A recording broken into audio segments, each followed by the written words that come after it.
it feels like one unit with one sort of uniform vision. So that's a good one. Yeah, see, you didn't believe me when I told you that earlier, but that's okay. No, like I said, I wasn't here. No, I'm kidding.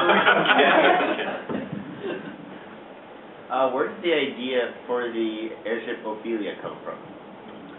This is really stupid and nerdy. Okay. So at the same time we were having this discussion, that that old discussion during band practice in my living room when we're all sitting around, what the hell are we going to do now? We're bored.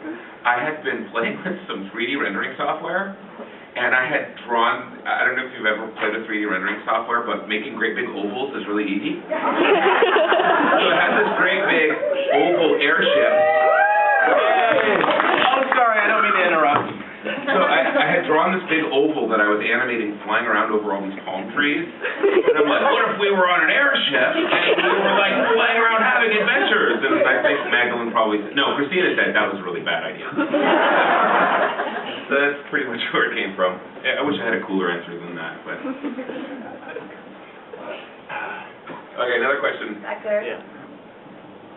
I've been following your live journal, and I really enjoyed what you're talking about the inspiration behind like Sweet Bella and some of the other songs. Is there any songs you haven't talked about that being used that you would like share inspiration for?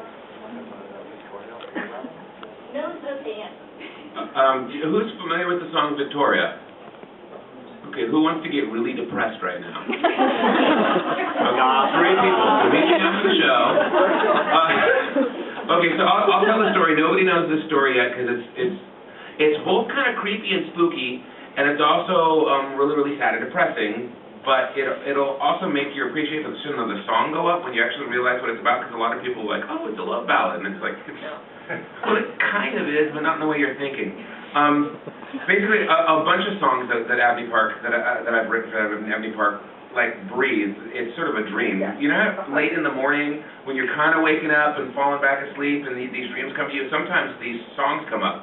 Breathe was actually funny because I had a dream that Josh Whedon asked me to write a song called Buffy the Vampire Slayer. And in the dream, I wrote the song Breathe and I woke up and I'm like, that's pretty good. But so one night while we were halfway through writing this new album, I had this dream that I was walking around this hilly city looking for toys, and I'm going in and out of toy shops, and I'm buying a present, and I'm really, really sad in the dream, and I've got this melody going through my head, and when I wake up, I got the melody, and there were words to it, and I'm like, what did that dream was about? But the lyrics were, Victoria, come back to me, I should have never believed, I've been down so long. You've been gone so long. You've been gone so long, why did I let you leave? And I'm like, huh. What could that be about, and why was I going through toy stores, and what were those lyrics about? And so I got online, and I thought, okay, well, the name Victoria was in it, so I'm just going to look up famous Victorias, and I thought I would get some history story, something like that, and so I Googled Victoria, and the very first name that came up was for Victoria Beale in London, who was this little girl, and she had this aunt and this uncle that came to her from out of the blue, and the father and the mother had like 8 children, and the aunt and the uncle came to her and said, we will take her off to our house in Paris, we've got a lot of money, and we're going to take her off and we'll educate her, and you've got all these kids, you've got more than you guys can deal with, and we're going to raise her ourselves.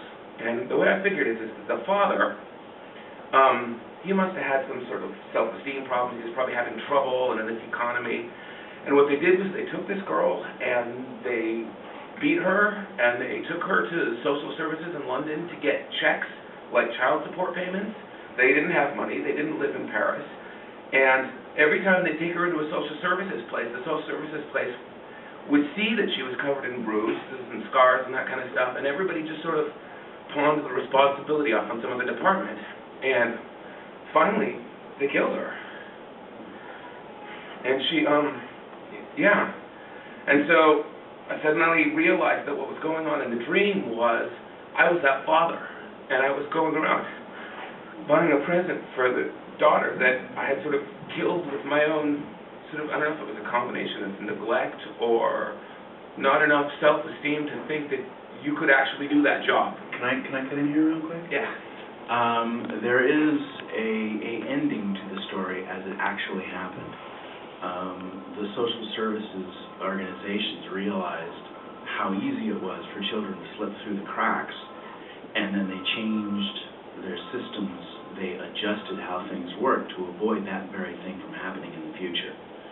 So, you can see it in the papers. It's in the UK. You can look up Victoria, and you can find the story, and it's tragic, and it's something that was a wake-up call, so that they could make the changes that they needed to make to avoid this thing from happening in the future. Yeah. And so if you're English and you hear what that song is about, it immediately hits you. You totally know that story because this is actually a recent thing. It's the last few years, and little Victoria did die, but it's changed the whole system of how they do things. And from this point forward, I think this will be a little bit safer for those kids, and hopefully that'll spill over to America too. Because I think a lot of cultures.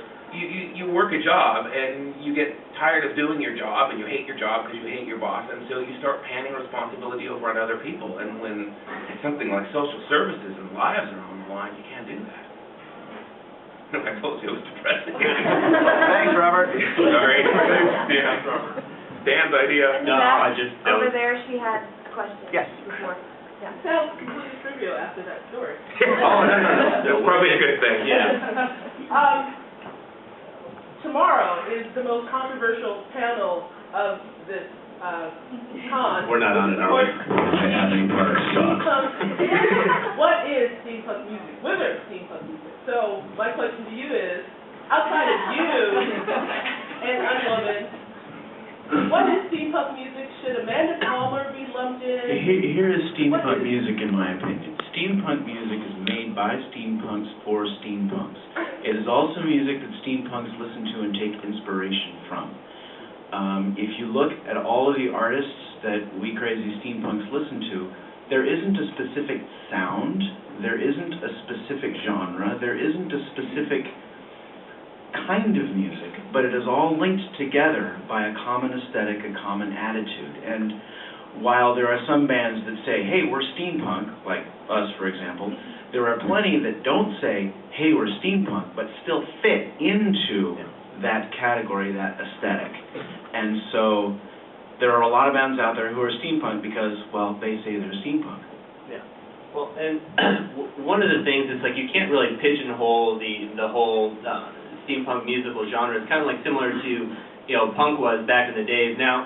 Nowadays, when somebody refers to, the term punk, they know it's like, okay, hey, it's probably the Ramones or someone like that. But at the time, it wasn't defined. It was just a look, it was a feel of the music, it was an aggressive style of music, but there wasn't anything specifically that you could point to. Now maybe, someday way in the future, somebody might look back on, the whole subculture and the musical genre and be able to pinpoint one or two bands, but right now, it's wide open. It's whatever.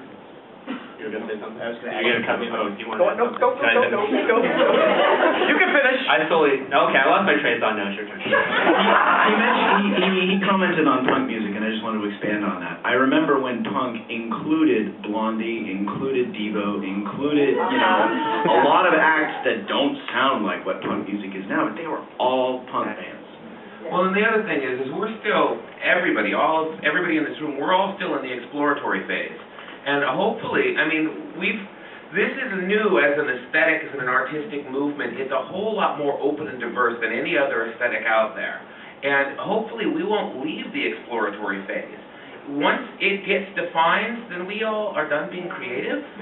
So, maybe hopefully the end of that meeting on what truly is steampunk music, hopefully it will be an open-ended meeting. Hopefully people say, well, we still don't know, because the fact that Abney Park interprets it this way, and Bernie and Process interprets it this way, and Tom Waite's not trying to interpret it, but he's still doing it, the fact that there's all these different things happening is really cool. As soon as we stop doing that, then it's going to get staid and it's going to get boring. So let's leave it open-ended. Yeah. Once it becomes fully defined, it becomes an exclusive subculture as opposed to the way it is now. It's completely inclusive. If you look at some of the other scenes, the people who are in it don't want other people in it because it's like, I'm really cool because I'm in this particular subculture. But with steampunk, from the music to the aesthetic to the literature, all across the board, anybody can get into it. It is wide open for everyone, and hopefully, just to caveat what Robert was saying, hopefully it stays that way because it needs to be for everybody.